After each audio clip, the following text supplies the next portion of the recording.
Why are you doing the thing God called you to do? Why are you doing this business, doing this ministry, doing this nonprofit? Why are you doing it? The reason I ask you that, because if you forget why you're doing what you're doing, you're going to lose your fire. You're going to lose your desire to actually do the thing that God's called you to do. I felt like that's happened to me a little bit over the last few years. So this is year 12 of CFE.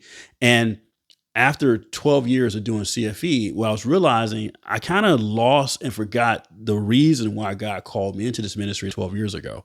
And the reason is really just twofold. The first fold is that prosperity for believers is on the work of your hand, and your prosperity is going to come through entrepreneurial ventures more so than employee ventures. And the second reason was, as we get closer and closer to end times, the spirit of antichrist is going to make it harder for believers to work in secular environments and also maintain their faith.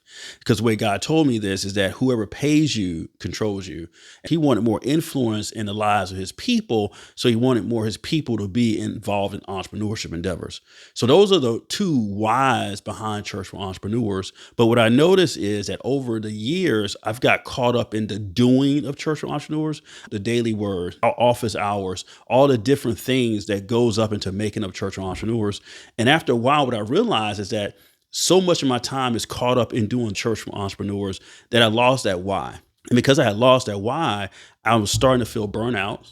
I was starting to feel a loss of passion because I was too caught up in CFE. It's like the story in Revelation when Jesus told the church that you're doing all these great works, but you left your first love. And he said, you got to get back to your first love, or I'm going to take away your church. And so that's an equivalent of saying you got to get back to your why. So I got to get back to my why. And so once I start rereading about why God called me to do this, and the reason I knew this, because I had it in messages, so I can go back and read these things, go back and read and just rediscover why God called you to do what you're doing. Let that rediscovery reignite your passion, reignite your fire, because that's what's going to take to do this for another decade or another 20 years. You got to rediscover your why. And then once you rediscover your why, that's going to set you on fire. That's going to ignite your creativity. That's going to remove the burnout. And that's going to give you the push to keep moving forward.